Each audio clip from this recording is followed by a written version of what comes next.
Assalamu alaikum, everyone. I hope everyone is doing well. Thank you for joining us for the eighth lecture in the History of Palestine series. We only have a couple of lectures left, and we hope you have benefited from the most from them, inshallah. Thank you, Dr. Khalid, again for giving us these insightful lectures. Just to quickly remind everyone to fill in the attendance form, inshallah, which will be linked to the YouTube chat. We will start the session, inshallah. We will just clarify one of the questions that came yesterday from the chat, and then we can start, inshallah. You can start when you are ready, inshallah, Dr. Khalid. Yes, ready. Okay. Um, there was just one question that came yesterday. We've heard a story narrating people wanted to dig the grave of Rasulullah sallallahu alaihi wasallam, and Nur al-Din had a revelation in dream. He then built a trench around the holy grave and sealed it using molten lead. There wasn't any mention of this in last lecture. If that's a twisted version of Renald of Chaliton's story. Okay, thank you very much for this question. And yes, there are two stories. The first story is related to Salah ad-Din, which is very well documented. The second story is related to Nur ad-Din Zinki and a dream he saw or inspiration he had that made him do this. The problem with this narration is that it doesn't have very strong evidence for it.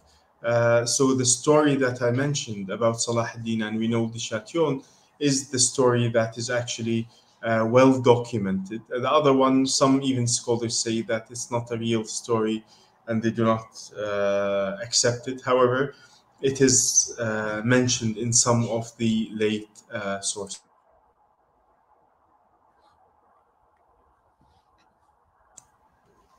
I hope that answers the question. Yes, Jazakallah khair. Inshallah, it's clarified. If there are any further questions, we will send them later, Yes, inshallah. inshallah. Okay, so shall we get started with our topic today? Yes, inshallah. We hope everyone received the articles and read them. Inshallah. Bismillah. Okay, our topic that we are discussing today, we reached the liberation of Salah ad-Din to Al Masjid Al Aqsa in our last discussion 2 weeks ago. And it was quite a very interesting topic. We saw how Salah ad-Din managed to unite the Muslims all around a single cause. And actually, this brings us a lot of lessons for the Muslims today. The Muslims today are divided, and we are divided on everything. And the only thing that two believers cannot disagree on is the importance and the significance of Al Masjid Al Aqsa. We saw how Salah ad-Din and before him Nur ad-Din Zinki managed to unite all the Muslims around a single cause, and this kept a focus until Salah ad-Din defeated the Crusaders in Hittin and managed to liberate Al Masjid Al Aqsa and Bayt Al Maqdis from the Crusaders and bring down the cross from the top of the dome of the rock and reinstate the crescent over it and bring the gift of his teacher Nur ad-Din and how things developed from there. This moved on to a new crusade, and as we mentioned in our last discussion, that actually the crusades never stopped. With the liberation of Bayt al-Maqdis by Salah ad-Din al-Ayyubi, the Crusaders actually went and continued, particularly with the Third Crusade. And I'm not sure if you're able to see my screen. I think I would need to reshare it again. If you just give me a second. Um, are you able to see the screen now or not yet? Not yet. We can't see it. Okay. Is it visible now? Yeah, it's visible now. Yes. Excellent. So after the liberation of Al Masjid Al Aqsa by Salah ad-Din Al Ayyubi, protecting Al Masjid Al Aqsa and Bayt al Maqdis was a new challenge. And the Crusaders prepared the Third Crusade, which we discussed in our last discussion, how the Crusaders managed to start this latest crusade to take this land from the Muslims. And the main leader in the Third Crusade was Richard Lionheart of England, who came on the Third Crusade together with Philippe of France, and we talked about the German who drowned in the in a small shallow river on the way in southern Turkey today. What happened thereon? Salah ad-Din eventually had to sign a peace treaty with Richard the Lionheart, but Salah ad-Din was inclusive. He was not exclusive, as were the Crusaders. Richard told him to go back to the lands where he came from, and Salah ad-Din responded by saying, Al-Quds is ours as much as it is yours.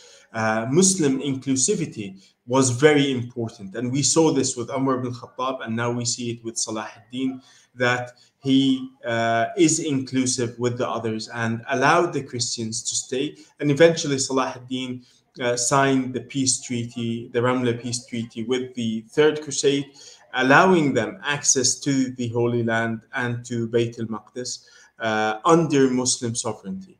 However, Richard, before he left Bayt al-Maqdis, he had created a very strong bond with Salah ad-Din, and he was quite even he said to Salah ad-Din that I would put on under your command my men. Salah ad-Din was, when Richard was ill, Salah ad-Din would send him his own physician to treat him, and Salah ad-Din was a great leader that his name lives on until today. However, Richard said, in order for us to take Bayt al-Maqdis and the Holy Land, we need to first control Egypt. And any new crusades need to be focused around Egypt, and we need to attack Egypt. If we take Egypt, then continuing the rest of the crusades would be much easier. For us, keeping the Holy Land without Egypt will be impossible. So you actually see the importance of Egypt in this equation. You saw the Second Crusade, the importance of Damascus, but in the Third Crusade, Egypt became the new focus. And we will see this with later crusades that come towards the Holy Land. And you saw this in the article that we shared with you last week to read, how Egypt then became the main focus for the following crusade, and we saw this with the Fourth Crusade, and also the Fifth Crusade, the Sixth Crusade, the Seventh Crusade. The main focus now was, instead of going directly to Bayt al-Maqdis and to the Holy Land, we need to first control the area around it. And one of them actually stopped in Constantinople, and the Crusaders raided and even ended the Byzantine rule in that area, and tried and brought it under the Crusaders, because they saw that the aim, we need to first neutralize everything around that area for us to take this. And besides the various different sects amongst the Christians and the disagreements amongst them on various points. So we see the Crusades didn't end with Salah ad-Din when he liberated Bayt al-Maqdis in 1187. Actually, they continued, and their aim was heading towards the Bayt al-Maqdis, sometimes diverting course, whether it was Egypt in one case, or whether it was Constantinople, or whether it was other areas. The ultimate aim was to go to Bayt al-Maqdis and to take it back from the Muslims. The Sixth Crusade actually took a different approach. The Emperor Frederick II actually took Jerusalem back from the Muslims for 10 years. But his taking of Jerusalem and Bayt al-Maqdis back from the Muslims was through diplomacy. After Salah ad-Din had died, his son Al-Afdal ruled the Ayyubid state, and then the brother of Salah ad-Din, Al-Adil, and then the nephews of Salah ad-Din. The nephews of Salah ad-Din started fighting amongst themselves. And one of them, in order to secure a victory against his brother, asked for the help of the Crusaders, who were still in parts of the land. And particularly, he had a relationship with Frederick, the Roman, the Holy Roman Emperor, and the King of Sicily.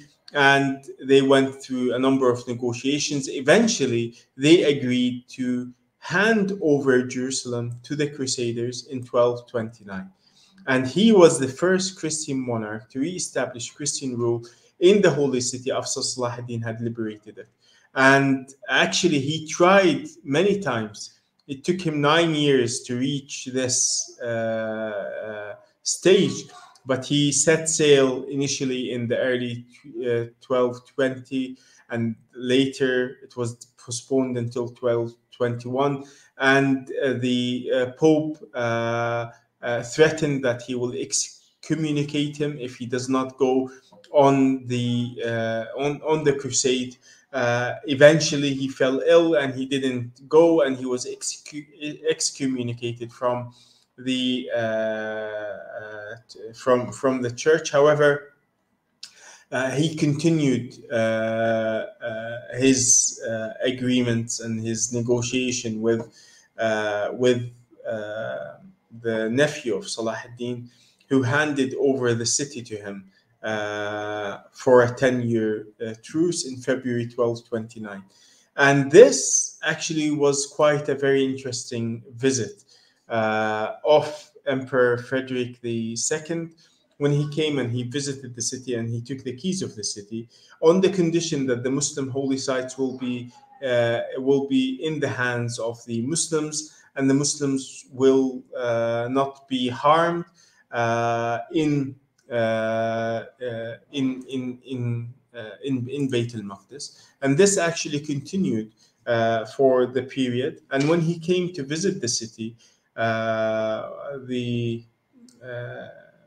one of the Qadi, or one of the Muslim governors, told him not to call the prayer the Fajr prayer. And in the next day, when Frederick came and visited Al-Aqsa Mosque and visited the city, he was disappointed that he didn't hear the adhan. Frederick actually grew in Sicily, in the island of Sicily, which was a very multicultural place, and he was able to speak Arabic, and he was a very controversial figure. If you read on Frederick II, you will see the church hated him and he hated the church, and there is a lot of pull and push factors between them.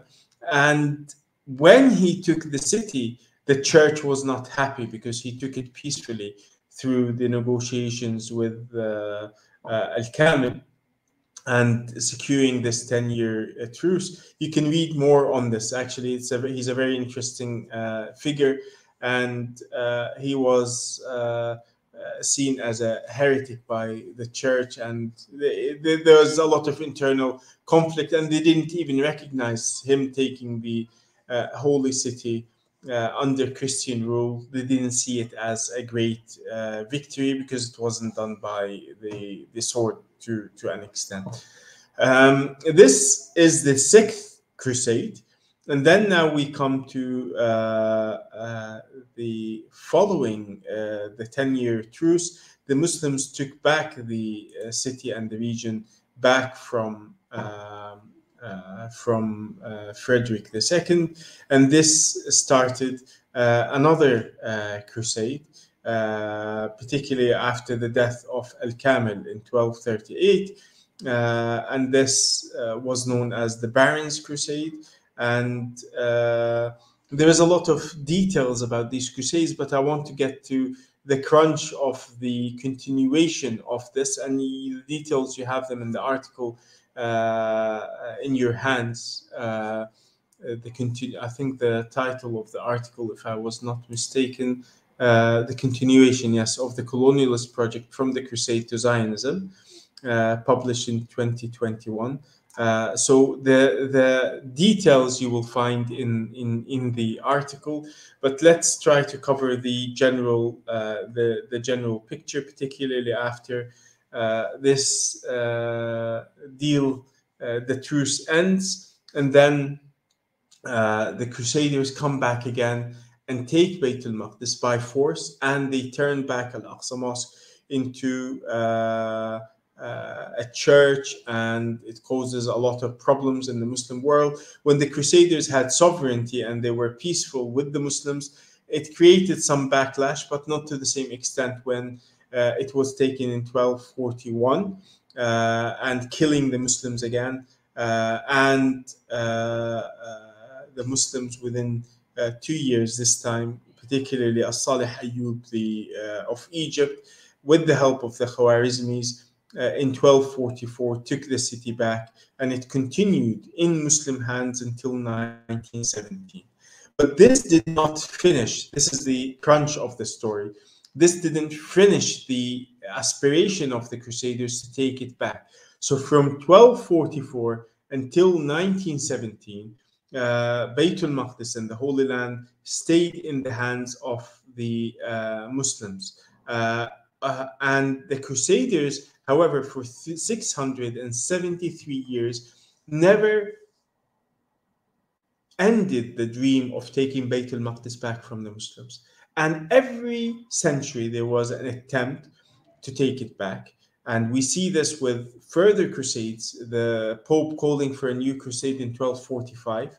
And we know the details of the Seventh Crusade, led by particularly who was it that led the Seventh Crusade? A French, I forgot his name, King Louis the Ninth. King Louis the Ninth led a massive crusade, and this was at the end of the Ayyubid Empire, and the Ayyubid state was in a very difficult position, and the leader of the Muslims in Egypt, she was a woman. She was the wife of the Sultan, Shajarat ad-Dur, and she led the defenses against the Crusades. And she, when the son of As-Salih Ayyub, who had just passed away, Turan Shah, came, the Crusaders had went through numerous negotiations with them, and they offered even that if he gave them Jerusalem back, they would return Dimyata, and he refused, and they were defeated, and King Louis the Ninth was defeated just outside Mansoura and captured by the Ayyubids. So this very strong crusade, which since the First Crusade they haven't managed to gather such great numbers and reinforcements arriving. The Crusader position was actually quite strong, but they were defeated badly by the Ayyubids and the Mamluks, because this was the start of the Mamluks at that time. So we see that when the Muslims were united, it was relatively easy to defend Egypt and to defend Bayt al-Maqdis in this regard. In the following years, the Crusader, eventually the King Louis was released from prison, but he didn't go back. He went forth to Acre, and he prepared. He tried to set up a new crusade, and to try to gain the Holy Land back from the Muslims. And it was quite interesting how he tried to unite the Christian rulers around one particular aim and one particular goal, and the various failures that he had reached.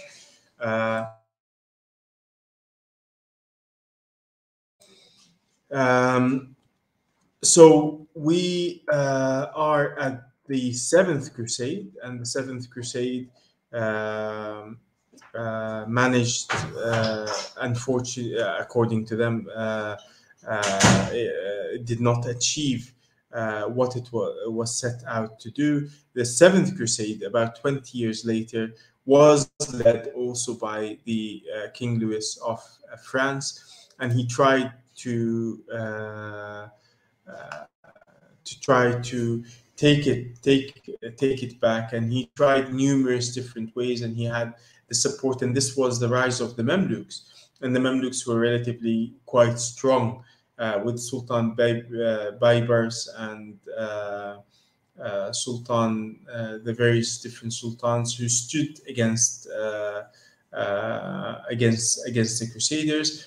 However, this time it wasn't Egypt that was the aim. This time it was Tunisia. So the Crusaders would come across the sea, land in North Africa, and from North Africa take everything on their way. And with large numbers and with the support of the Pope and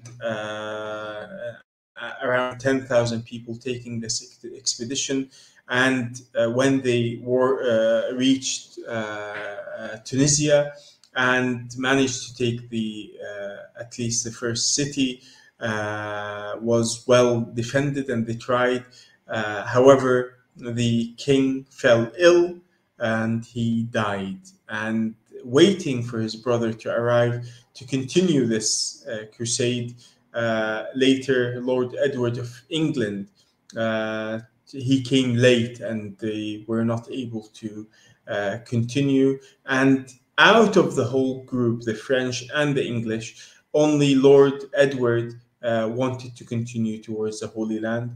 And however, the weather conditions were not sufficient, so they waited in the Mediterranean until things became more appropriate, and then they tried to continue this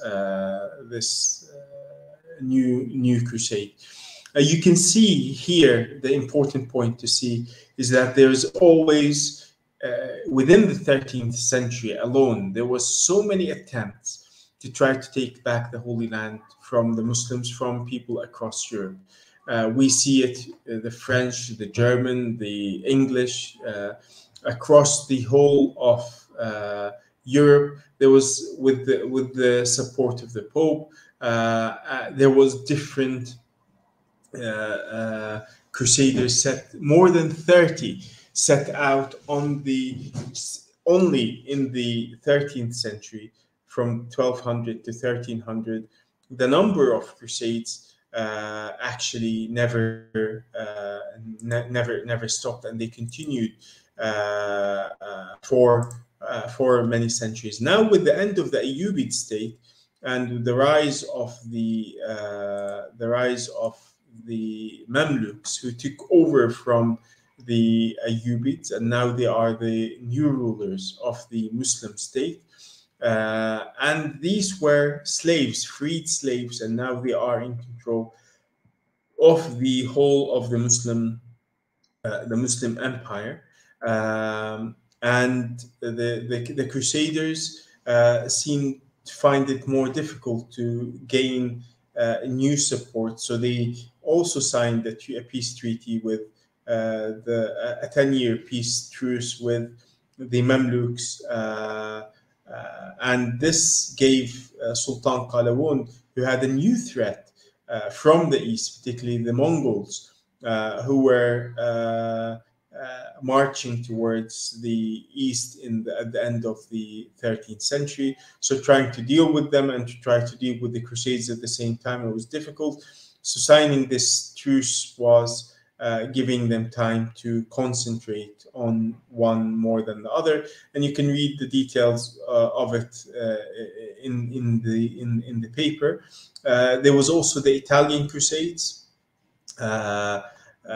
which at the same by the end of the 13th century, And we have a number of the number of the Crusades, or the attempts for the Crusades, were diminishing. However, the spirit of the Crusade also was diminishing in some extent. However, it did not die out. The people were still adamant in trying to take the Holy Land from the Muslims. This idea never, and every pope who would come out, he would try to reignite this in the European mind.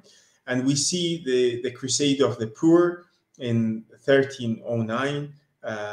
So as things were dying out, Pope Clement V wanted to start a new crusade with the Hospitaller Order in 1308, and this eventually, the failure of this, it was they never managed to sail out towards the Holy Land. Another official crusade was planned 10 years later, and was known as Second Shepherd's Crusade.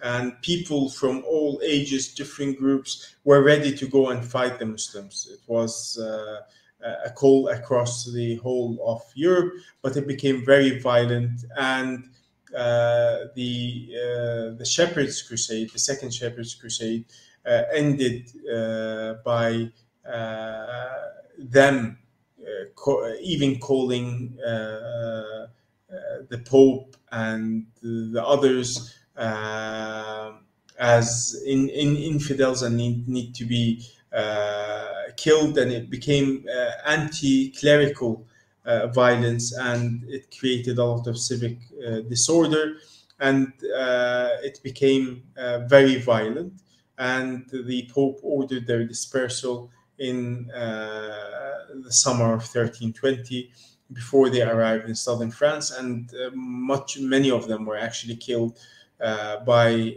Christians on Christian hands. There was other crusades, but now we have also, this is the start of the rise of the Ottomans. So you have, on one side, the Mamluks are becoming very strong, and excuse me, and this is the start of the rise of the Ottomans, and various different Turkish beylik in Anatolia. And by the time the Ottomans became a power, we will see how things change. But one of the targets of one of the crusades in the mid 14th century was against some of these Turkish or Turkmen rulers in the middle of the Anatolian area. The Crusaders now seem to have lost focus, and their initial meaning of the crusade no longer had the Holy Land as the direct objective. So you can see 2 centuries after Salah ad-Din, the Crusaders had lost their aim. However, the uniting aim in the middle of it was actually the Holy Land. However, now they have too many fronts in Europe and in North Africa and in Anatolia that they're not sure where to concentrate and where the focus should be. And this is at the same time of trying to take back Andalusia from the Muslims and trying to reoccupy this land. And you will see that Europe, in a century later, was under the threat of the Ottomans from one side. However, on the other side, they managed to take Andalusia, and these ideas of pushing further the Crusades started dying out, but never diminished from European mentality. And this continued. In a way, the Crusades shifted from being to regain the Holy Land. It was to stop the Ottomans or to fight the Mamluks at one stage. So their direct crusades into the Holy Land sort of were put on hold by the end of the 14th century, and the Crusades changed course. So, particularly after the gain of the Ottomans in becoming stronger in Anatolia, and in the 16th century by taking Constantinople, and even before that, by the end of the 14th century, actually, many of the Crusades were to confront the Ottoman expansion into Central Europe, and the Crusades were named. They were named as the Crusades to go further and to fight. And Pope Pius II described the situation of that they are under existential threat, and trying to create a new enthusiasm for a new crusade to save the Christians, particularly after Istanbul had been taken by the Muslims, by Fatih Sultan Mehmed in 1453. The Pope said that it was the loss of one of the two eyes of the church. They had lost quite a large piece, an important piece of land. It was the center of Eastern Christianity, the Byzantine world. Losing it to the Muslims was a very big blow to Christendom, and now the Muslims were marching into towards Central Europe, and this now, where can Jerusalem and Beit al-Maqdis and the Holy Land can be on this equation if they are under direct threat? And at the same time, there was the attacks of the Re-Inquisition or Reconquista into Andalus, and what the Portuguese and the Spaniards were trying to do by taking back Andalus, taking it from the Muslims. So the Ottoman Muslims were pushing from the east of Europe, and the Christians were trying to confront them, and at the same time fighting at another front in Andalusia, trying to get rid of the Muslims. And this is an important part of our next discussion. Is Beit al-Maqdis and Jerusalem was at the heart of the next part of the discussion. How was it at the heart of the next discussion? We see it in Columbus's diary, and a lot of you know that Christopher Columbus was the one that founded the New World. This is actually a very interesting topic.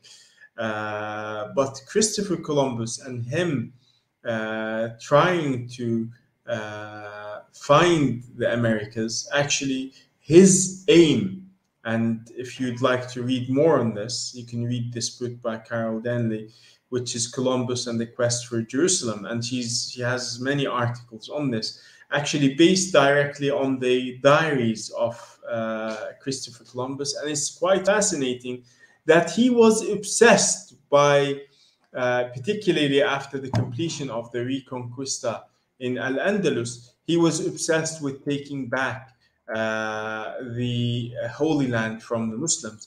And his aim, this is here quite interesting, the aim of Christopher Columbus was actually to gather gold, to sponsor a new crusade, and to align himself with the Indians in the East in order to Christianize them and then fight together the Muslims coming from the East rather than coming from the West. So quite interesting. And he believed in the second coming of Christ and the conversion of all people to Christianity, and had all these apocalyptic beliefs and various ideas. And his strategy was one trying to contact the pro-Christian Mughal Grand Khan in the east to bring Christians of the east and the west to a common goal to recover Jerusalem from the Muslims. So he thought when he was sailing westwards, he actually thought that he's marching towards the east, and he will reach India, and he will meet with the various powers, or the Mongols, who were pro-Christian at that time. Actually, many of them had converted to Christianity. That he will march with them from the east and take Jerusalem from that area. And what is interesting is, if you read through this book that you have in front of you, Columbus and the Quest for Jerusalem, you'll find actually the letters of Christopher Columbus. He's writing that he clearly, what he wanted to do in the letter that he wrote in December in 1492, he said he would have found the gold mine and spicery and things of such quantity that within 3 years he will undertake the goal to conquer the Holy Sepulchre, Jerusalem. And he urged Ferdinand and Isabella to work together to prepare this for the enterprise of the conquest of Jerusalem. He made it his goal, and he was going to raise. Initially, actually, his goal was to reach the pro-Christian Mongols and work with them. But when he reached the Americas and he found the gold there, he thought that within 3 years he'll be able to achieve this. And then he wrote to Isabella the next year in March, actually a few months later, Queen Isabella, in 1493, and he said he needs 7 years to raise the money to pay for 5,000 knights, 50,000 foot soldiers, to conquer Jerusalem from the Muslims. And his ultimate goal of staying in the Americas was to raise this enough money. And he even wrote to the Pope. He didn't just write to the monarchs in Andalus, who had just kicked out the Muslims, Ferdinand and Isabella. He also wrote to the Pope, and he emphasized the same points, that he's going to raise enough money to be able to regain Jerusalem back from the Muslims. And you read through his diary and you read through his statements, you can see that this idea of the Crusades never died out.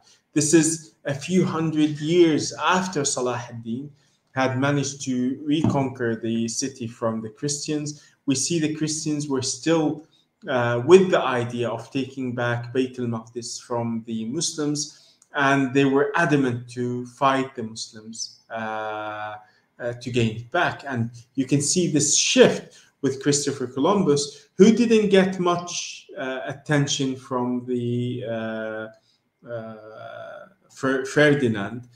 He didn't seem to be so much interested in the apocalyptic. And actually, Columbus even talked about the end of days and the coming of Christ and what is going to happen, and even calculating how many years before the coming of the second coming of Christ, and is imminent. And he believed in a lot of this, a lot of these ideas in particular. However, we see that there was not a lot of interest from the monarchs, or they wanted to delay it till later. And as he was on his deathbed, he ordered that all the money that he had raised will be put in a fund.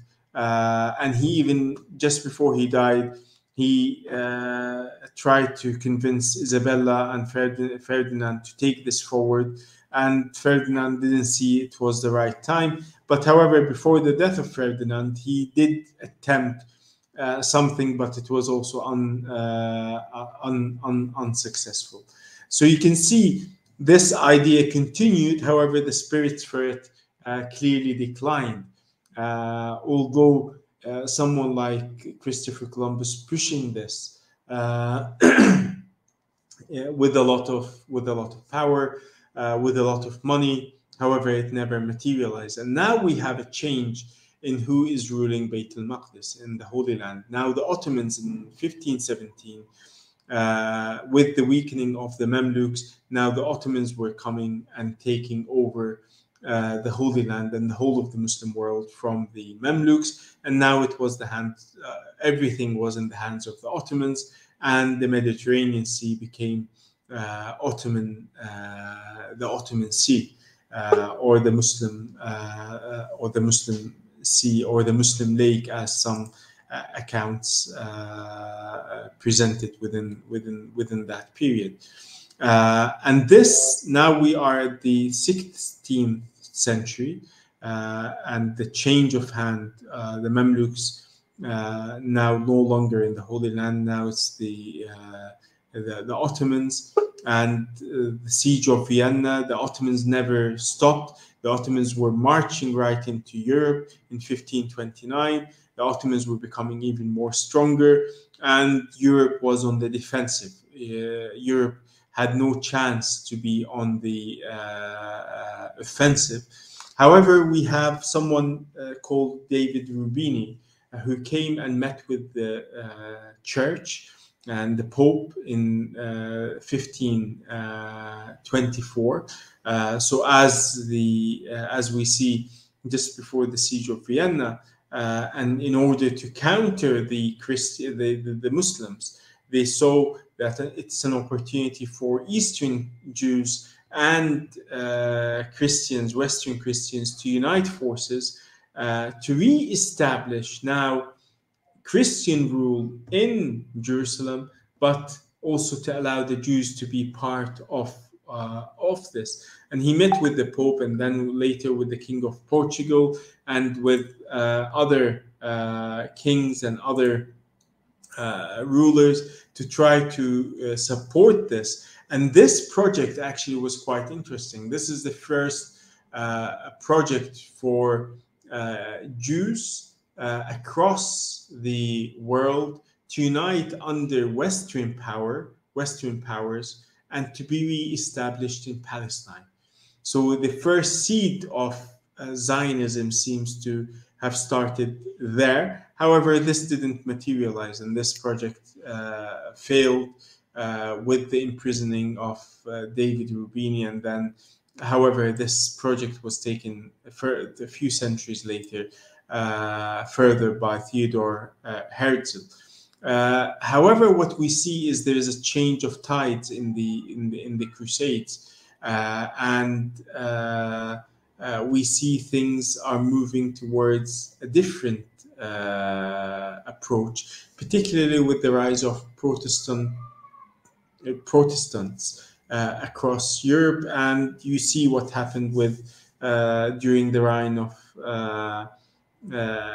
King Henry, and the start of the idea of reformist Christian theology.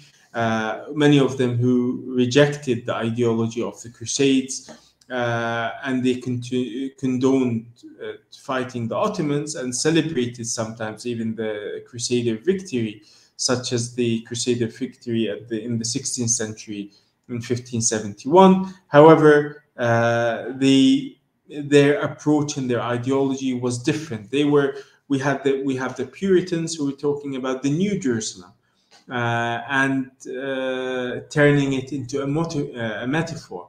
We don't have to stick with the actual Jerusalem in the ground. We can prepare everywhere to be New Jerusalem, and this we actually see with the movement of the Puritans to the United States, in creating new cities like New York and other areas, pushing these ideas forward. But a very important thing that happened was in France in the 18th century, was the French Revolution.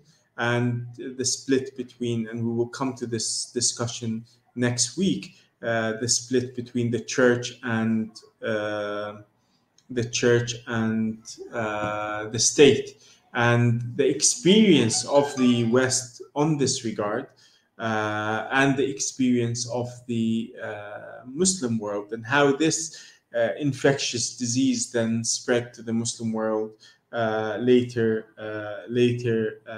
on. So it's quite interesting how the European experience with knowledge and science. This was not the experience of the Muslims in the East, who were promoting actually science and knowledge to various extents. But what we want to come to here is, following what happened in France, we have Napoleon. And Napoleon was an expansionist, and he wanted to expand the French colonial activities, and started by occupying Egypt in 1798, and then he came to Palestine and the Holy Land in 1799. And although this enthusiasm of reviving the crusade took a different, actually, the occupation of Egypt and Palestine, or parts of Palestine, revived the idea of the Crusades, which have failed for the last 5 centuries to take anything back from that region. And this created a big hype in Europe, that we are able to take this region. It is in our capabilities to be able to reoccupy the Holy Land. And Napoleon himself led the expedition after occupying Egypt. And actually, Napoleon is a very interesting figure. Although he was secular, he used religion for his own ends. He pretended to be a Muslim when he entered Al-Azhar, and he tried to say that actually the Turks are occupiers, and we are here as a new Muslim army coming to relieve you of the Turkish Ottoman occupation. And this was the stance that he was trying to push forth. And he marches together with his army towards Palestine, and he takes many of the cities, and then he reaches Akka, Acre. And in Acre, he makes a very interesting proclamation.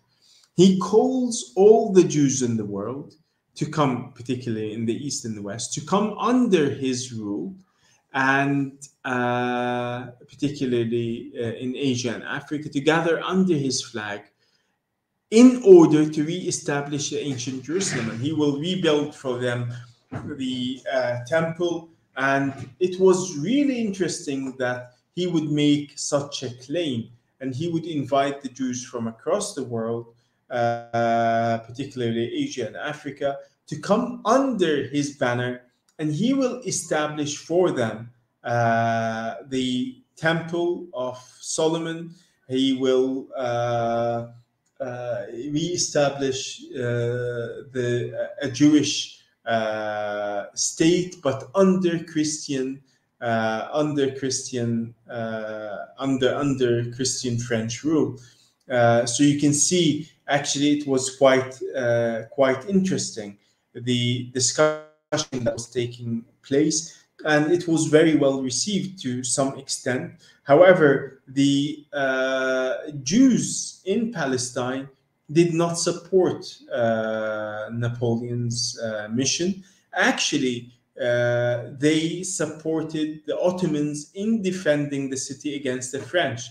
As we know, in Acre, the advisor to the Ahmed Jazzar Basha was actually a Jew, and the Jews were not interested in re-establishing a Jewish state per se, and they were actually rather happy under the Ottomans.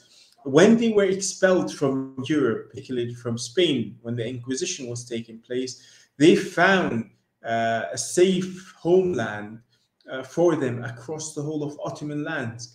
There were Jews now in Istanbul, across Anatolia, across all of Ottoman lands. Jews were living in different parts of the lands without oppression. And this is when Napoleon would come and he would try to buy the Jews to his side. They were not interested in this project, and they continued actually not to be interested in this project for another 100 years.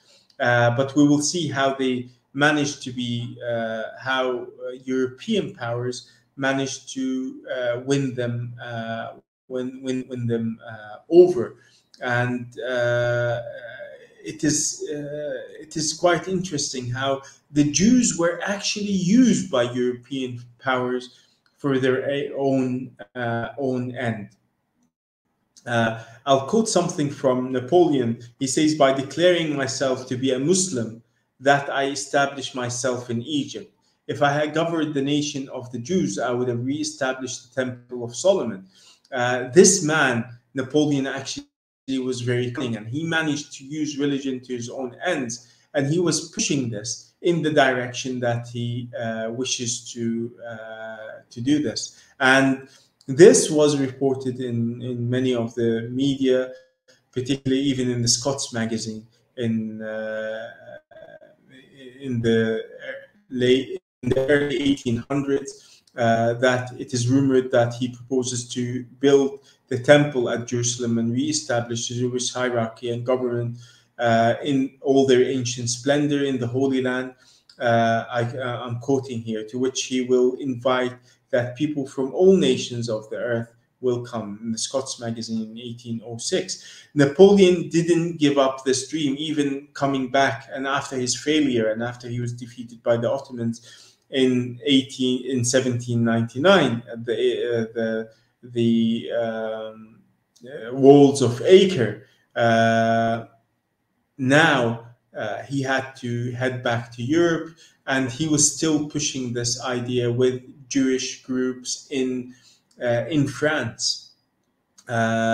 However, those who picked up the idea and managed to achieve the goals of this idea were the Brits. The British, and particularly evangelical Christians, evangelical Protestant groups, who had no connection with the Holy Land,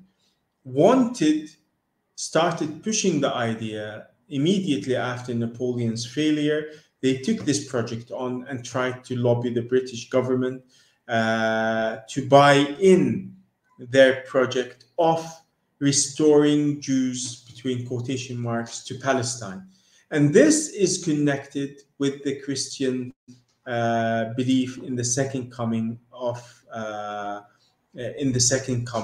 Jesus Christ. For Jesus to come back, the Jews need to be in Palestine. So they established the London Jewish Society, or the London Society for Promoting Christianity Amongst the Jews.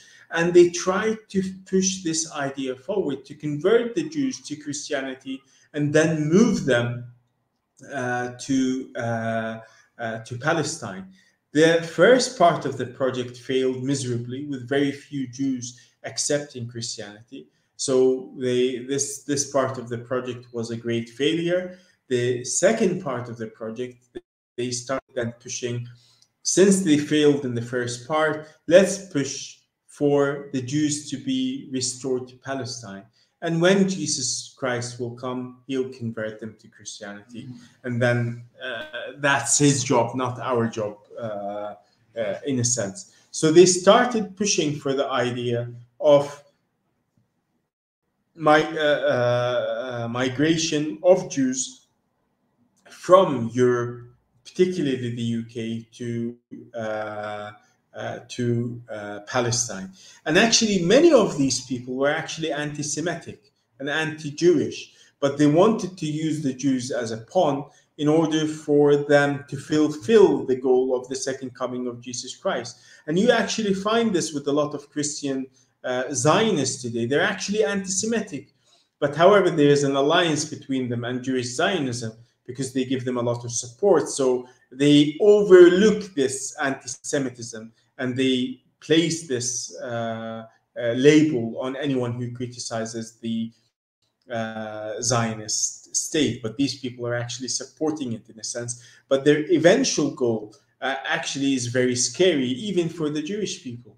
And what they are predicting as future prophecies is very, very scary for the Jews. However, they're not interested in this part. They're interested in moving the Jews to Palestine for the purpose of the forcing the hand of God or hurrying the coming of the Messiah. So they started lobbying the British government, and I will come through some of the most interesting figures in this debate. And this lobbying actually became very successful during the reign of Muhammad Ali Pasha. Who is Muhammad Ali Pasha? Muhammad Ali Pasha was actually the Ottoman governor of Egypt. And Muhammad Ali Pasha was very close to the West in a sense, and he managed to do actually quite a lot for the British in Beit al-Maqdis and in Palestine. And during his time, so what he did, he was the governor of Egypt, and then he challenged the Ottoman Khilafah and the Ottoman state, and he occupied Syria and he occupied Palestine. And he is the first to be able to give the British a foothold in the region. And the British, through their contact with Muhammad Ali Pasha, pushed for a number of things. And you see the dates on the right-hand side. These are all different steps taken towards the land. However, the biggest achievement was during the reign of Muhammad Ali Pasha. We said the establishment of the London Society for Promoting Christianity amongst the Jews, and this first part of the project failing. However, we see that this is a direct quotation from one of the Jews who converted to Christianity, and he tells the story of how they managed to penetrate the region. He says, only when the Egyptian forces headed by Ibrahim Pasha first entered Palestine, the permanent Protestant mission in Jerusalem proper could first be founded only in 1833. So this society that was now has a direct influence in this area. And they managed to build the first church the first Protestant church in Beit al-Maqdis and in Jerusalem in particular. Now we see the lobbying for the establishment of a consulate, a British consulate in Jerusalem. This was pushed forward by many of the particularly, you will see now, once we start going through the names, how this project actually moved forward. The important names in this regard, I will go through them. We have Palmerston, who was then a minister, and then he became later a prime minister. On the other side, you have Wesley, Duke of Wellington, and his contact with Colonel Patrick Campbell. There was lots of discussions whether should we have a consulate in Jerusalem or not. And there was two sides to this, that actually there is no need to have a consulate in Jerusalem. It doesn't serve any interest. However, as you actually see with Donald Trump and his son-in-law,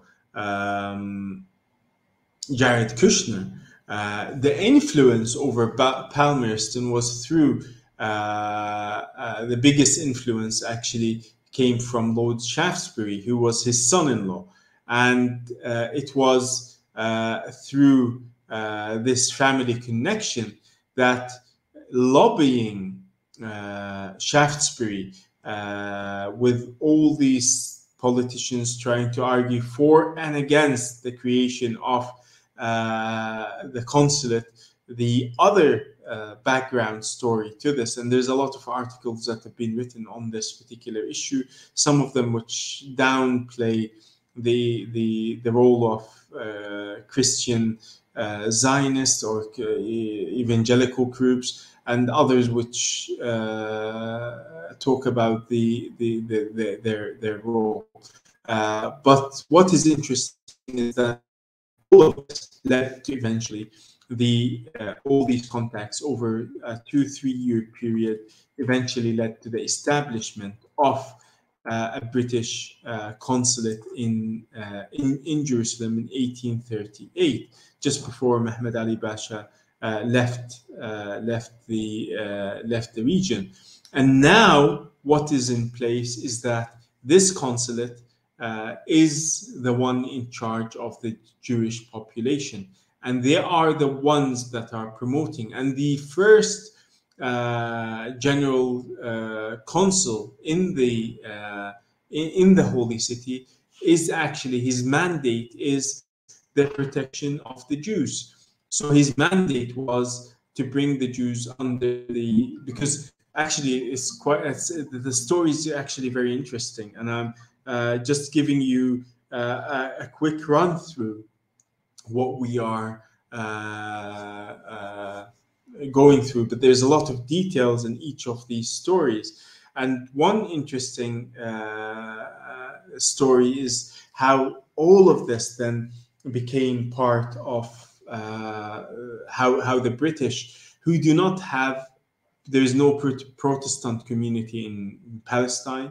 The French have the Catholics, the Russians have the Orthodox Church, and now the British put, in order to have a representation in the region, they started saying, we are representing the Jews, and the Jews are under our protection, and the British consulate will protect the Jews in the region, and at the same time establishing some Protestant churches and trying to push their influence in the region in a way or another.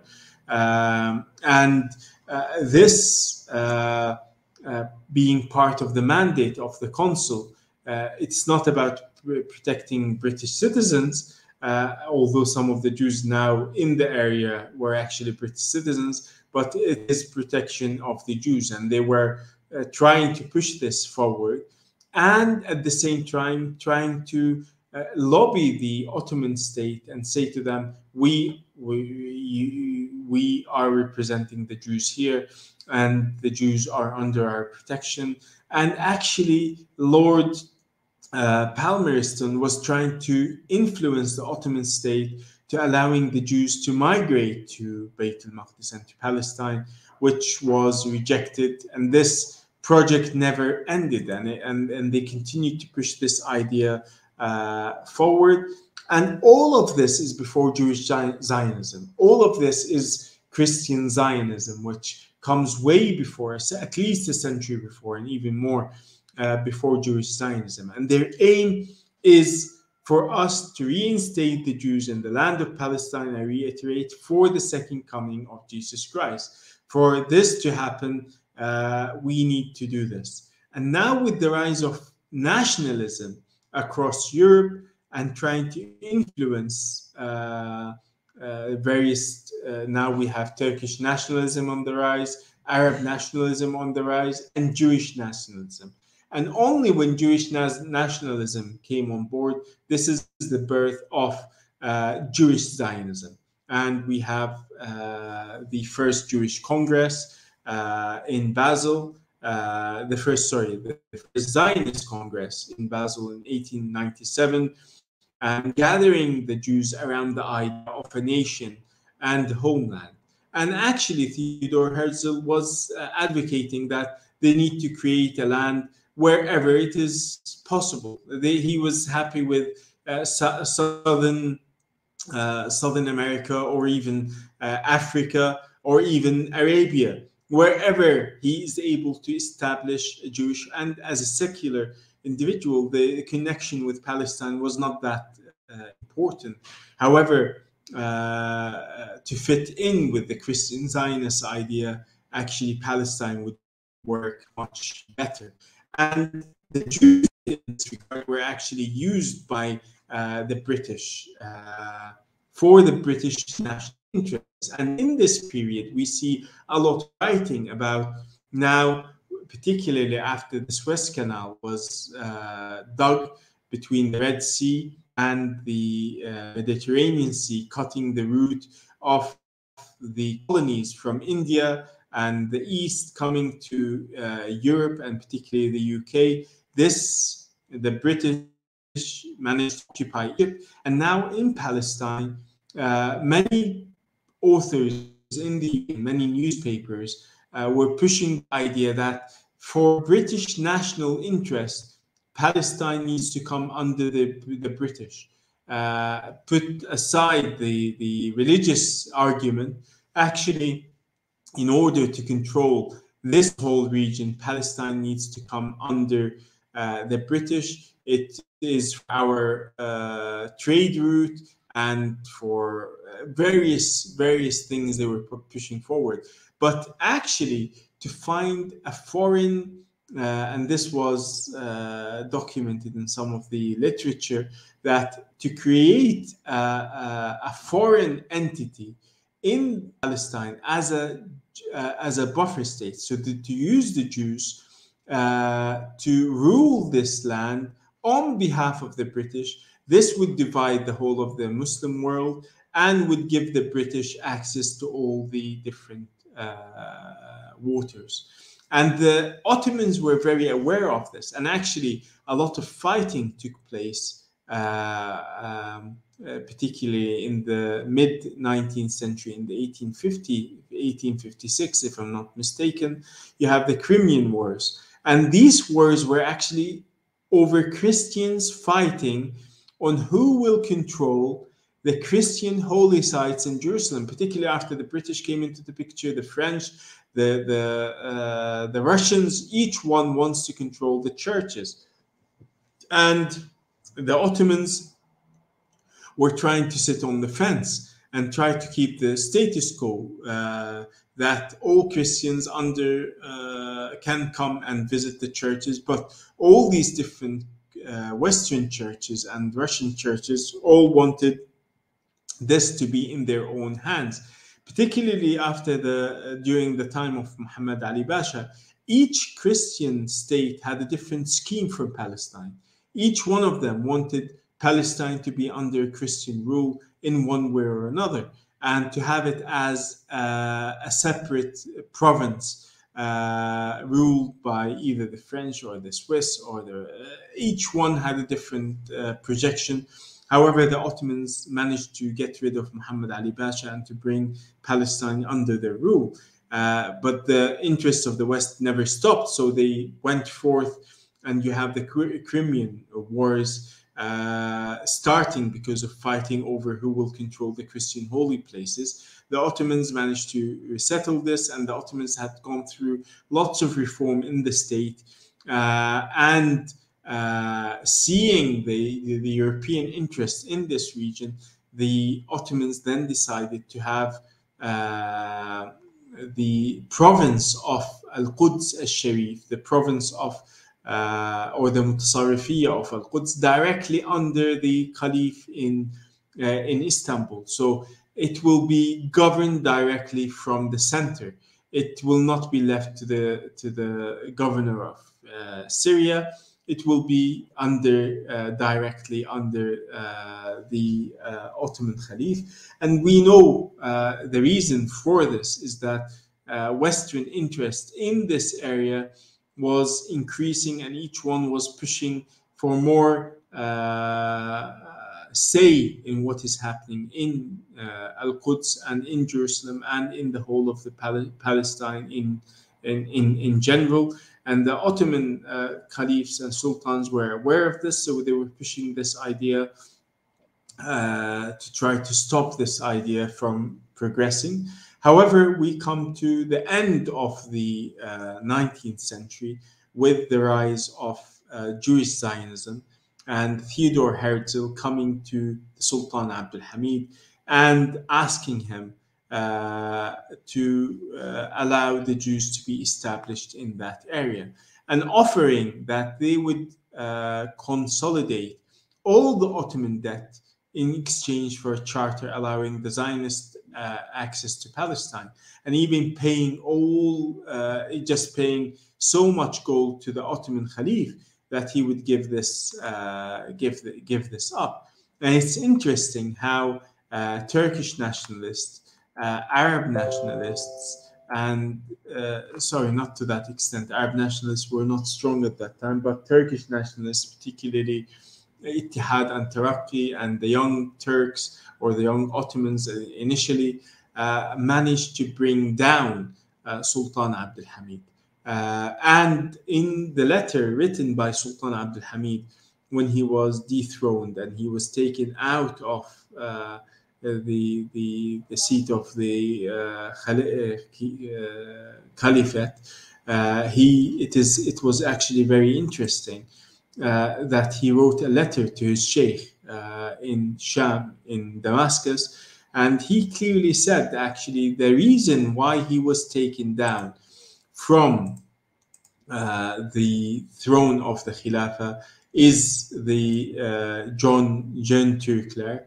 They are the group that the Turkish nationalists who put a lot of pressure on him in order to leave the position of the Khilafah and to give the Holy Land and Palestine to the Jews, and to have it as uygun bir vatan kavmi tesisine kabul ve tasdik etmekte uygun ısrarla. This is in old Turkish, in Ottoman, which is clearly saying that he was put under a lot of pressure to accept for the establishment of a Jewish national home in the Holy Land and in Palestine in particular, which he rejected, and he said, you will not be able to do this. This is part of the Muslim land, and I will never give this land up. And he was dethroned, and the Khilafah was ended by these Turkish nationalist groups. Later on, they put a number of different caliphs just as a symbolic figure, and eventually they ended the Khilafah in 1924. From that day on, the Muslims have no longer an umbrella that brings all the Muslims across the world under one banner and one united front. And it is actually what we saw with the establishment of the organization of the Islamic Conference in 1969. It was uniting the Muslims around a common goal for the protection of Al-Aqsa Mosque, which they saw that this was a direct threat. However, unfortunately, the OIC and its members have become, in a sense, many of their members are complicit with normalizing relations with the Zionist state. Let's go back 100 years ago, and then we will build up our discussion to what is happening today in the next two final lessons in this course. Please, if you do, you've had time to read through the paper and also the discussion that we've had on this. If there are any questions that you have on this point, please write them, and then we will take the questions with the moderator, with the chair, and try to answer some of the questions. until the questions do come in, I would like to take some discussion towards how the British then manipulated everything 100 years ago and changed the fate of this region. And actually, something to bear in mind, and I will share with you a very important document. We will come to the Balfour Declaration, and we will come to Sykes-Picot Agreement and the Hussein McMahon letters, and how the fate of the future of this region was shaped by the British. However, before coming to this, it is interesting that the British were the biggest players in the field, and the Jews were not all the Jews were actually pro-Zionist. Actually, the only Jew, when the Balfour Declaration was offered to the Zionists in the UK, the only Jew in the British cabinet was against the Balfour Declaration. And together with actually, he saw the Balfour Declaration as something very anti-Semitic. This is Sir Edwin Samuel Montagu, who considered this as an anti-Semitic policy of the British.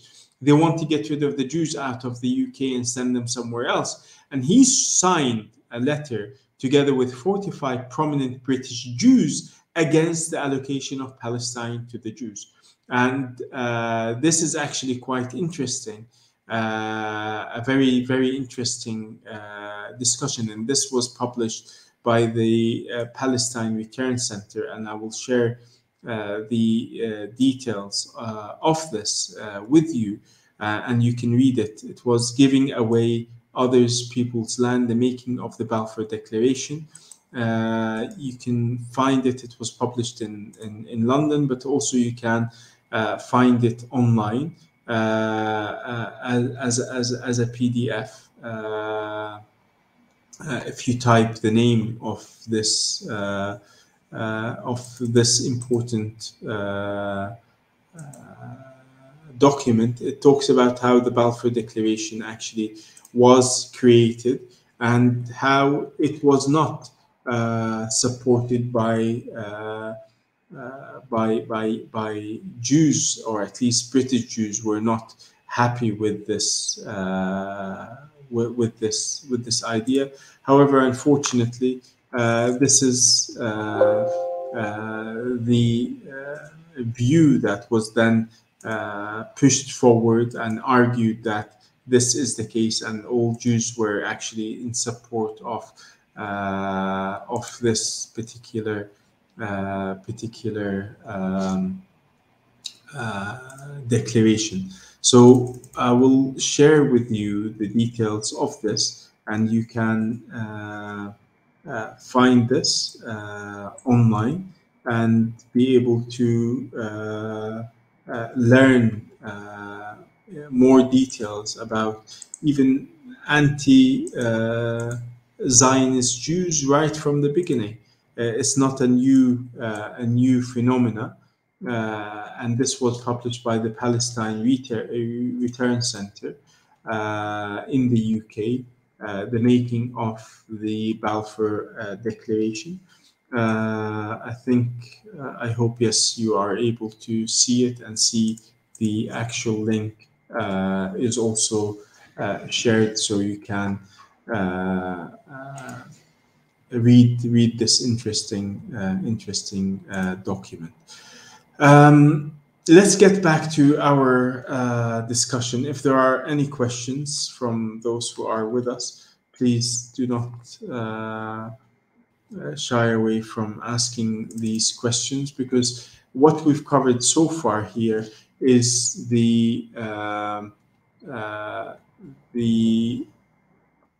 from the time of the Crusades, and how this idea never died out. And this continued for quite some time. The British actually were remember the British were in control of India and colonizing many parts of the world. And what they did to India, India is still paying for what the British did to it 100 years ago, or 200 and 300 years ago. And they, colonialists, try to argue that they try to modernize, to do this. All of it is nonsense. And you've seen some of the videos on the BBC and different channels on the legacy of colonialism in India and different parts of the world. And what we will focus on, not just on that, but we want to focus on the on the Palestine side. The British, as we said, they came to Egypt, they occupied Egypt, and now, particularly with the Suez Canal in their hands, things were becoming more in the direction they would like to take it. However, Palestine was in the hands of the Ottomans, and the British were trying to play the game on both on both sides. However, the lobbying of the Christian Zionists never faded away. This continued actually for a very long time. And now with Jewish Zionism, now there was an alliance between Christian Zionists and Jewish Zionists for the creation of a buffer state. And this buffer state will be where the Jews will govern, but it will be also under the British. So it is fulfilling the British national interests, in a sense, or their interests across the world. And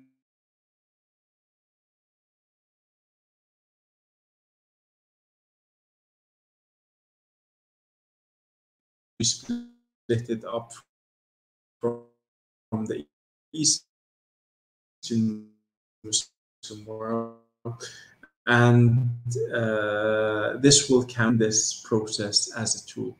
And nationalism is one of the diseases that was given to the Muslims at that time, and people then started becoming nationalistic. Until this time, the Muslims never saw themselves as all of them, according to Islam, are equal to one another. All of them, you see from the beginning of the Islamic Khilafah, the people that ruled the Muslims were Arabs, Kurds, Turks, even slaves, the Mamluk period.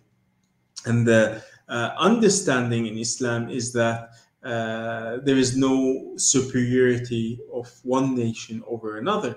And the Quran makes this extremely clear. You have great Muslim scholars, Persians, and from today Uzbekistan or Central Asia.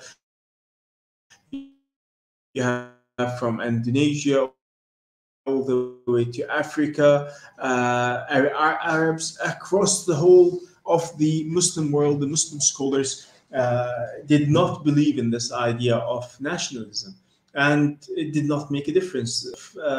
The conqueror of Istanbul, Muhammad al-Fatih, he was Turkish, and his teacher, his scholar, his sheikh was Kurdish. You see this across the whole of the Muslim world, even from the time of Prophet Muhammad sallallahu alaihi wasallam.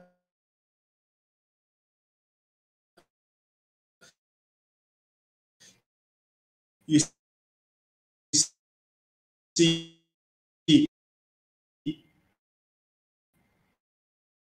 with him, he had amongst the great Sahaba, particularly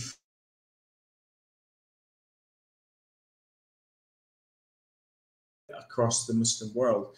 It became Turkish nationalism became more holy in a sense than the Islamic values. Arab nationalism became the same, and we see this across the whole of the Muslim world. The superpowers,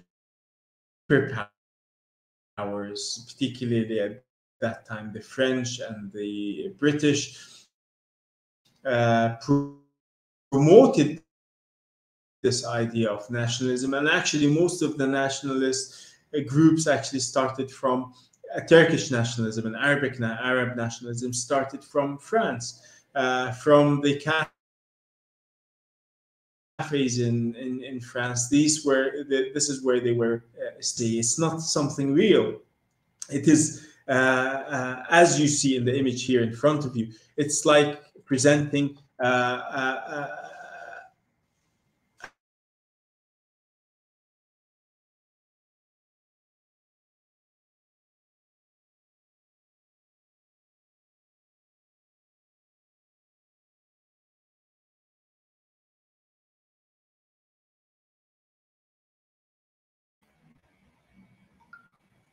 Are we back, Amna? Was I disconnected for some time? Yes, you were frozen Are for a we bit. back, Amna? So, sorry. Yes, it was frozen for a bit. So Okay, let me then connect through my telephone. Or can you hear me okay now? yes, I can hear you well now. Let's-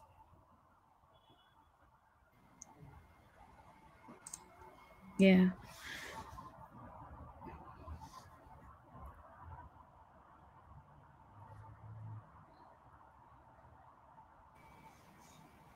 Okay, can you hear me okay? Yes. Okay, my apologies. I think there was a problem with my connection. So we were talking. What was the last thing you managed to hear me While you say? were explaining the picture, the meaning of the picture started to cut, Yes. so it wasn't Yes. continuous. Yes. Okay. So let's go back to this idea. The idea of nationalism or nation state was something that the West tried to promote amongst the Muslims, and you see that they have succeeded actually immensely. You have states that do not have do not fit the criteria of a state, but the reason these states actually exist is because the West created them. A country like Jordan, never there was an identity Jordanian, and now you break up Bilad al-Sham, uh, not into not just one state. It's made into so many states. You see in the map in front of you how the British and the French decided that they will draw the map of the region, give identities to people based on a line in the sand or based on lines, as one of the geography professors at Dundee University used to say, how Jordan was created. You can see with a ruler. It was a state drawn by, unfortunately, a ruler. And this is a picture I took from the Sykes-Picot Agreement. Directly, I took this picture from the archive in London. And the British Archive, and you can see how this map changed initially where the lines are, then the lines change, and with this changes the identity of people. Today, the people in this region carry the identity that was drawn in the sand by the British and the French 100 years ago. And these identities didn't exist. But this was part of Britain's greater plan for divide and rule. And this idea of divide and rule, the British were wonderful in achieving their goals by dividing the region into mini states. So, what was Bilad al-Sham will now become 4 separate states. You are Syrian, you are Lebanese, you are Jordanian, you are Palestinian, and you, by creating these identities, people started taking pride in these identities and hating the other for the identity that they created. There is a lot more to the story. The British, with the French in the Sykes-Picot Agreement, agreed that Palestine will be an international zone. However, the French sphere will be this area and the British sphere will be this area. And at the same time, the British were promising this area to Sharif Hussein, who he and his sons were leading Arab nationalism and the Arab revolt against the Ottomans. And at the same time, they were promising this land to the Jews. And this is the letter of, so the British played actually all the parties. They played the Arabs, they played the French and the Jews, and also the Jews. I think I already said that. So they played everyone, and at the end, the British achieved what they wanted in this area. As I mentioned to you in the Balfour Declaration, the only Jew in the cabinet was against this declaration, giving this land to the Jews. And you can see the letter was not addressed to the Jews; it was addressed to Lord Rothschild or Rothschild, who was Lord Balfour wrote him the letter on behalf of Her Majesty's government, or His Majesty's government at that time, the aspirations of the Jews in Palestine. This meant that we need to get first rid of the Ottomans from that area. Although the Ottomans were also infected with this nationalist disease, and already it was bringing the Ottoman state down. And now we are not interested in an Ottoman state, we're interested in a Turkish state. This was the last picture. This picture was taken in, we are in 1443, and this picture was taken in 1331 in the Hijri calendar, 112 years ago. And you can see the Ottoman armies with pride at Al-Masjid Al-Aqsa and writing Nasrun min Allah wa Fathun Qareeb, victory from Allah and close conquest or close fath. And you can see everyone making dua for the victory of the Ottoman armies. First, the British needed to get rid of them. And in order to get rid of the Ottomans out of this land, they aligned themselves with the Arabs, not all the Arabs, the Arab nationalists, particularly Sharif Hussein and his son. Sharif Hussein and his son Faisal and his other sons. Sharif Hussein was actually the governor of Mecca for the Ottomans. So he was working for the Ottomans, and the British managed to get Sharif Hussein on their side by promising him that they will establish the Arab Khilafah. And I read the letters written to Sharif Hussein, and if you want to read more on this, you can read Sharif Hussein McMahon's letters. McMahon was the High Commissioner of the British in France. In my mind is stopped functioning for a second. The High Commissioner in Egypt.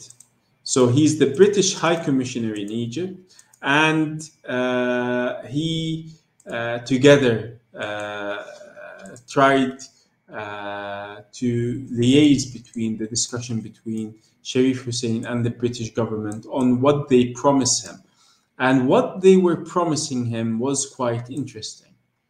They promised that they will establish, and you read the letters, you will be fascinated by how they managed to get Sharif Hussein on their side. From the British archive, reading through the letters, I was actually shocked at how the British were very cunning in their wording. Whoever was writing these letters on behalf of the British government must have been actually very well learned about Islam. He knew the details, what Islam actually says on various different topics, and trying to argue these arguments for the for the Muslims. So they won Sharif Hussein through saying, "Oh, you are an Arab, you come from Quraysh, you are from the family, the garden of Muhammad sallallahu alaihi wasallam, and the Turks are not Arabs, and the Turks do not deserve to be the Khalifs, and you are the one deserving to be the Khalif."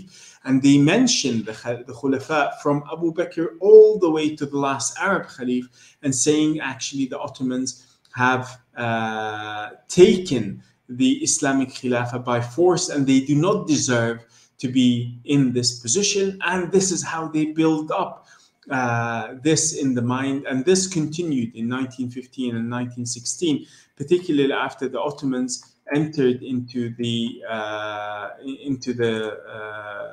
First World War, and the British managed to use Sharif Hussein and his son. However, not all the Arabs were pro-Sharif Hussein and pro-British. Actually, most of the Arabs were pro-Ottoman and fought alongside the Ottomans in massive battles like Çanakkale. You have people from across the whole of the Muslim world coming, and in the final battle between Western powers and the Ottoman state, Muslims were represented from Al-Khalil, from Aleppo, from Jerusalem, from Bayt al-Maqdis, from North Africa, from Egypt, from Iraq, from across the whole Muslim world. The Muslims fought against these colonialist powers under the last Ottoman war and managed to defeat all the allies in the Battle of Çanakkale. In today close to Istanbul, and this battle was the final battle between Western powers and Muslims in a sense, and this started from February 1915 all the way until January 1916. And the Gallipoli campaigns continued for a year, ending with the victory of the Ottomans at that time. But at the same time, this is the same time the British were trying to win over Sharif Hussein over to their side, and unfortunately they succeeded. And Sharif Hussein leading, and they promised him what they promised him. That's where I got. That's where the discussion was. We stopped. They promised him an Arab state that will extend all the way, will include Syria, will include all different Muslim lands, and Iraq will be part of this, and Palestine and different areas will be part of this Muslim state, and they will re-establish the Khilafah for him. And he, together with his sons, together with their salaries being paid by the British, the flag, today the Palestine flag, was actually designed by, what was his name? Sykes, Mark Sykes. He designed it for Sharif Hussein to fight against the Ottoman Khilafah, and today it makes up most of the Arab flags are actually designed based on that flag that was designed to revolt against the Ottomans. The weapons was provided by the British, and they were coming from Arabia, from Mecca and Medina, heading to fight in the war to fight and to take the Holy Land from the Muslims. However, there was also amongst the Turkish nationalists, and particularly many different groups of the leaders, they were also complicit in the falling of Palestine. It was not just Sharif Hussein, and actually his impact was very minimal, but it was very symbolic for the British. And you all have heard of Lawrence of Arabia. Lawrence of Arabia was the British spy working on behalf of the British to fulfill this particular goal and this particular aim, and was quite successful. And if you read in his book, when he talks about this, he says, if I was an honest if I was honest to the Arabs, I wouldn't have allowed them to raise or fire a bullet against the Ottomans. We will not keep our word. He knew this actually pretty well in a sense. However, they managed to win at least Sharif Hussein and his tribe over to their side, and they fought against the Ottomans. Already news of Balfour Declaration traveled, and Sharif Hussein asked the British if they are keeping their word, and they said yes, these are just rumors. And the British played everyone on their side, unfortunately, and they were very cunning at this. And he believed that the British would stay truthful to him, and he said they will keep their word. This is how he believed, how naive he was. Sharif Hussein was played by the British pretty well. We will round up in the next 5 minutes, and we'll continue our discussion in the next class in 2 weeks. So if you have any more questions before we discuss the fall of Jerusalem, Palestine to the British. But to wrap up, you can see how it started with the Crusades and trying to take this land, and with 7 centuries of trying to take it, the British succeeded in taking the Holy Land and Palestine in 1917. And when General Allenby entered the Holy Land, he entered the Holy City. He proclaimed, "Today the Crusades have ended." And with this sentence, we will stop. So you can see the spirit of the Crusade never ended. And this idea, although the British Foreign Ministry and the British officials tried to push that we should not talk about the Crusades, because in the army that is occupying Jerusalem and taking it from the Ottoman, you have Indian Muslims who are part of the British army, you have Egyptian Muslims, and you have Sharif Hussein and his men.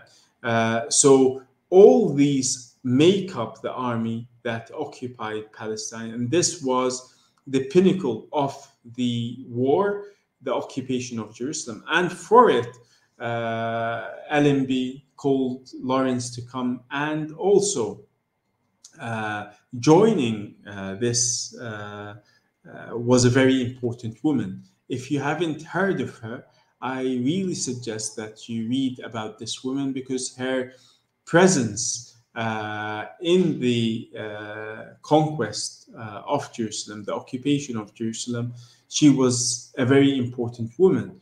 Her name is Gertrude Bell. Gertrude Bell was very important figure in shaping the fate of this region. Gertrude Bell was quite a very interesting figure. A film was actually done about her recently, played by Nicole Kidman, but trying to present her life in a very positive light. The name of the film was The Queen of the Desert. Gertrude Bell, or Miss Bell, or the Hatun,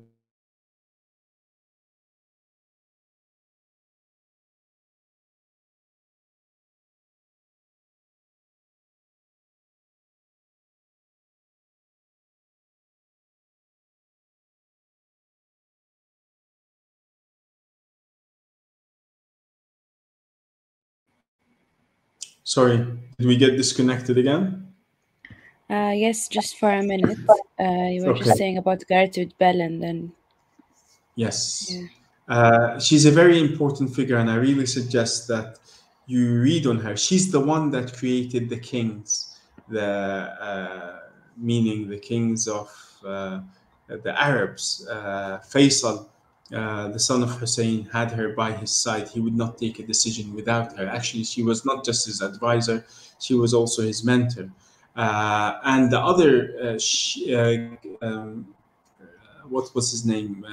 Churchill, would not draw the maps of the region until she was present. She was way beyond, in terms of hierarchy, well beyond Lawrence of Arabia, but everyone knows who Lawrence of Arabia is. But this woman actually is the one that shaped the identity of the region and drew the map of the region. And she is the maker of kings, as they called her. And she has a massive effect on the identity of most of the people in what we call the Middle East, although I hate the terminology the Middle East, because also it's a very Western centered name. But I think we stop here. We got disconnected twice, but if we have questions, we can take them in the next 10 minutes and then leave the rest of the discussion till our next class in 2 weeks on Sunday, inshallah. Inshallah. Thank you, Dr. Khalid. So there were just two short questions. One regarding the letter, if we can get an English translation, the one in old Turkish, the one you started reading. Yes. And then the name of the person who designed the flag. Okay. I thought it was really interesting to learn about the flag. Yes, maybe actually, we can have more discussion next time. Yes, maybe at the beginning of our next class, if you remind me again, I'll bring more discussion on this, and actually I'll show you how the flag was designed and the discussion around it. And it's very sad that identity and the flags and everything was designed by the colonialist powers, and we take pride in them. The Palestinian flag is actually, and the Palestinian map is part of it. So we will start our discussion next week on this, but this was designed by Mark Sykes. The name of the person you asked who was the name is Mark Sykes. The letter of Sultan Abdul Hamid I haven't found in English, but I found a translation of parts of it that I shared on the screen in Arabic, and the original one is in Old Ottoman. I will try to see if I find the English part of it. If I do, I will share it with you in the next class, inshallah. But I don't have it, but we can read it together if you like. It's a very sad letter. He clearly talks about how the reason that he was dethroned was him staying steadfast on the issue of the Holy Land and Palestine in particular. Subhanallah. There is one more question. Okay. Do you think the original Zionist motive for taking over Palestine has changed? In what sense? Do you think the original Zionist motive for taking over Palestine? Which Zionists? Remember, we need to differentiate between Christian Zionism and Jewish Zionism. Is it clear to you, the question, or? It's from Hanifa Rahman, if they can clarify which... Yes. Yeah. Yes, if they would kindly please clarify the question, and we'll come back to it. If there's any other questions, we can take them, and then we can come back to this question. We don't have any other questions. I guess people are just processing the content of this material of today's lecture. It was the finale of the Crusaders, so... Yes. And 700 years actually to cover. I'm sorry, it might have got a bit boring, but I tried to run through it as fast as I could. But we covered how the Crusades shifted, and this is what I was wanting to get through to you.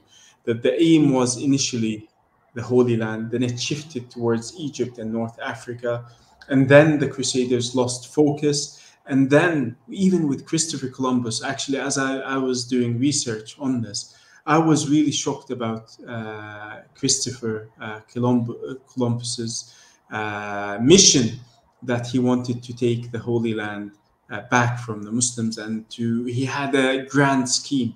So covering from 1187 until 1917, we're talking about more than 800 years, or around 800 years we are covering, which is a lot. And how then it shifts into nationalism, and Christian Zionism, and then we come towards Jewish Zionism, and the meeting of interest between the Christian world and the Zionists, and how Jews were used in the equation to reach the creation of a Zionist state in Palestine. Now we stopped with the occupation of the British, but we will continue with this at the beginning of next week, and how then over a period of 30 years, the British prepared the groundwork for the Jews and the Zionists to create a state in Palestine, and how the state was created and bring it up to the situation today. Did Hanifa clarify her question, or? Not yet, but I think we can go through it in the next lecture, since we're going throughout Okay. the last 100 Yes. years. Yes. Inshallah. Okay, we can do that. Any other questions? Not that I'm aware of. Nothing in the chat. Yes. But I shall link again all of the things mentioned, inshallah. Yes. And if people, until next class, if they manage to read a little bit on the figures that we have mentioned, Mark Sykes, and read a little bit about the Sykes-Picot Agreement, read something about the Hussein McMahon letters, to give you a better grounding in how things have moved in our discussion. Read a bit about Theodore Herzl, about Balfour, and the article that I shared with you, or the booklet that I shared with you, published by Palestine Return Center. I suggest that people read through this, because the only Jew in the cabinet saw the Balfour Declaration as anti-Semitic. And this is actually very interesting, that Jews did not see the idea of creating a Jewish homeland as something that did not see their interest. They saw this as something that was against Jewish interest. And this, the idea of Christian Zionism pushing the agenda of Jewish Zionism and directing them in the direction that they wanted for their own interest. So I think these are important things that we need to bear in mind. Hanifa clarified just now, it's the Christian Zionism. Yes. Yes. So her question, can you read her question again? Yes. Do you think the original Zionist motive, the Christian Zionist motive for taking over Palestine, has changed? Okay, their aim has actually evolved, and let's end with their discussion on Christian Zionism today. The Christian Zionists in the early 1800s, their aim was to convert the Jews to Christianity and to take them to Palestine. They failed in the first one, so they shifted their idea towards taking the Jews to Palestine. They kept pushing this idea that they want to take them to Palestine. Why do you want to take them to Palestine? To hurry the second coming of Christ. So their aim, their long-term aim, is not just to take the Jews to Palestine, but it is to bring to hurry the second return of Jesus Christ. So this then evolved that we need to establish a state for the Jews. So they established a state for the Jews, and still Jesus hadn't come. So this state needs to extend and to include all of Palestine. So in 1967, they supported Israel occupying the rest of Palestine. Still, Jesus hasn't come. So the last episode of this is that we need to recognize Jerusalem as the capital of Israel. Donald Trump took the last step and moved even the capital, because now Christian Zionism is strongest in the United States, and still Jesus Christ hadn't come. The last episode of the Christian Zionist movement is for Jesus Christ to come on his second coming. We need to rebuild the Jewish temple on the site of Al-Aqsa Mosque. So the deal of the century by Donald Trump, we will come to this discussion in the next few weeks, actually has changed and evolved in this idea. And you see Christian Zionists pushing this idea. They have a lot of money, they have millions of followers in the hundreds of millions of followers in the United States. They're the biggest supporters of the state of Israel, and they push this forward a lot. The Christian Zionist agenda has changed over the last 2 centuries. However, now it is at a very critical stage of destroying Al-Aqsa Mosque and rebuilding a Jewish temple. And you can see this on their TV channels. They have lots of TV channels. They talk always about prophecies, and they use Christian texts to do this. So yes, the original Zionist motives have changed. However, their aim, their last aim, and now they're moving towards Armageddon and fighting the wicked ones, meaning the Muslims, and killing them and destroying them.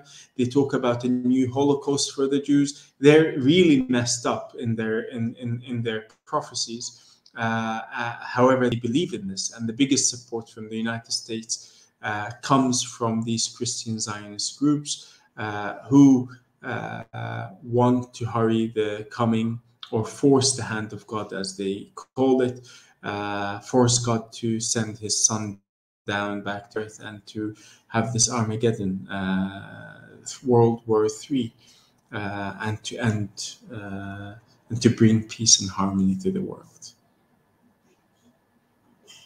in a sarcastic way.